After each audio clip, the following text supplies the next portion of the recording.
Hello viewers, myself Dr. Radhika. In this session, I am going to explain a new technique, that is dynamic programming, in the subject design and analysis of algorithms.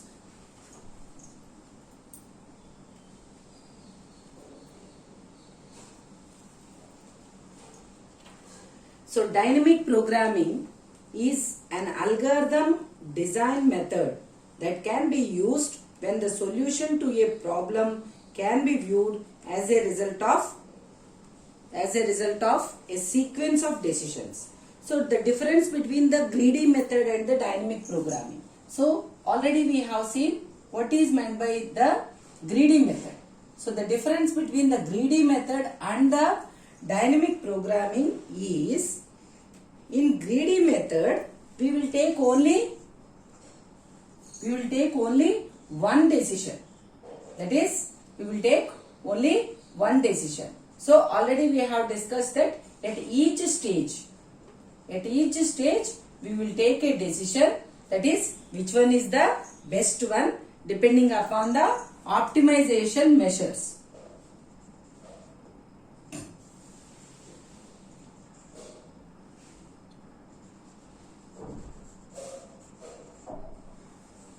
Optimization measures, and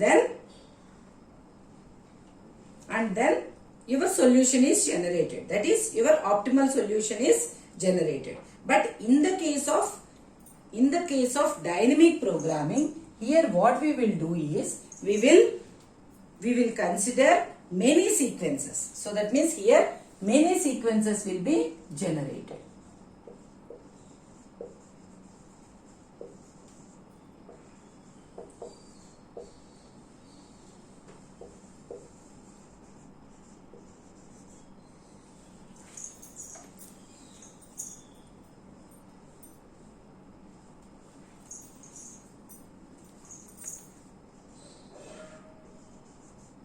Many sequences will be generated here. That is in dynamic programming. So whatever sequence, so these sequences, whatever sequences you are considering or you are generating, so these sequences contains the suboptimal solutions. They contain the suboptimal solutions. So which is not a optimal solution. So that means suboptimal means what? It is a part of your optimal solution.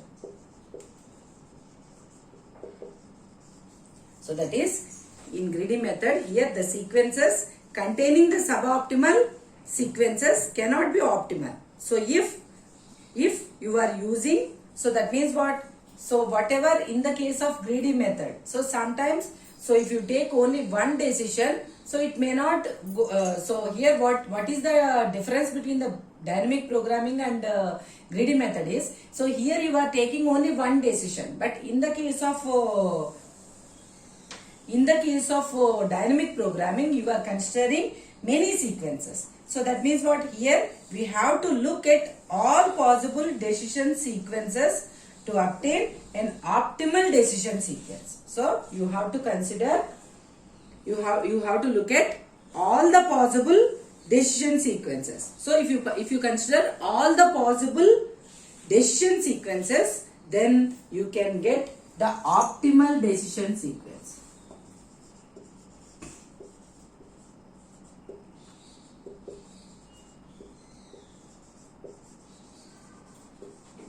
You can get the optimal decision sequence. So whenever you are considering this decision sequences, the total number of decision sequences is exponential in the number of decisions, that is your D choices. For each n decisions to be made, then there are D power m possible decision sequences. Suppose if you consider D as choices, if you consider the D as choices, and if you are saying that n as the decisions that are to be made, n as the decisions that are to be made, so then we say that there are d power m possible decisions.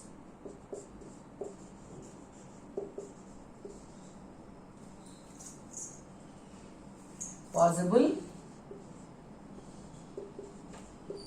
decision sequences.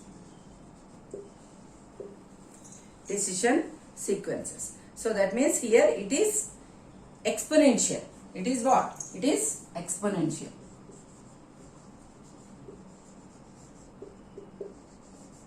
It is exponential. So the main advantage of using this is optimal solutions. Here what happens is the main advantage is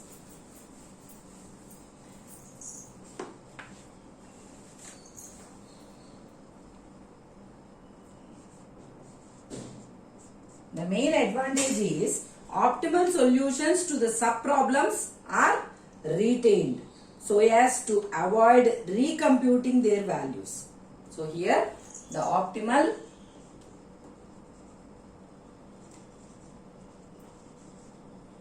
solutions to sub-problems are retained.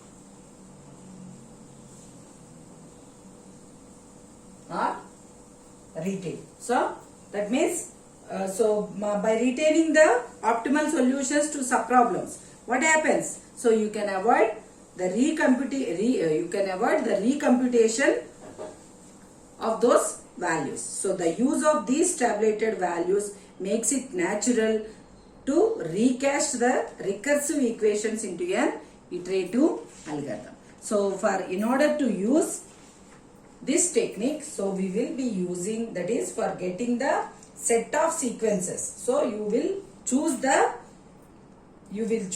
out of the set of sequences out of the set of sequences generated, you will choose the best. So because of that, what happens is in avoiding the enumeration of certain decision sequence which do not cause to the optimal solution. So that means what? Here we will be using a concept called as principle of optimality. Principle of optimality. What is meant by this principle of optimality is, it is a sequential optimality. It is a sequential optimality. That means, for example, you are considering Ij. You are considering Ij. So here we say that I is the source. We say that the I is the source and J is the I is the source and J is the I is the source and J is the destination. Then suppose if you consider in between some K. If you consider some K, then we say that suppose if I to J is an optimal solution. So then we say that I to K and K to J combined is also an optimal solution. So we say that I to K and K to J is also an optimal solution. So that is, whatever may be the initial state and decision are, the subsequent decisions must constitute an optimal solution. That is, optimal sequence of decisions has the property that whatever the initial state and decision are, the remaining decisions must constitute an optimal. So that means here whatever decisions you have taken, so the next decisions whatever you are taking, so in combined, so that must constitute an optimal solution. So that is what is meant by principle of optimality. So whenever you are trying to solve the problems using the dynamic programming, you will use this principle of optimality for getting the optimal solution. So we say that here the path from I to K is the overall optimal path.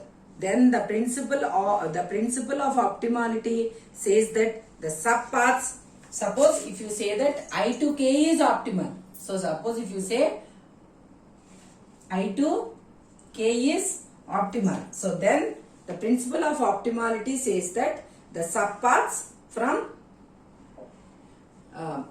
suppose if you say I to J is optimal, then we say that I to K is the subpaths I to K and K to J. Both are also optimal. So this is what is meant by principle of optimality. Suppose if you say I to J is optimal, then we say that the subpaths, these are also I to K and K to J are also optimal. These two are also optimal. So this is what is meant by principle of optimality. So by using this technique, you can get the optimal solutions for many problems.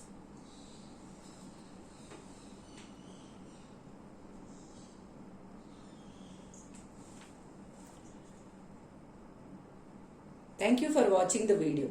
If you like my video, please like, share and subscribe to our channel.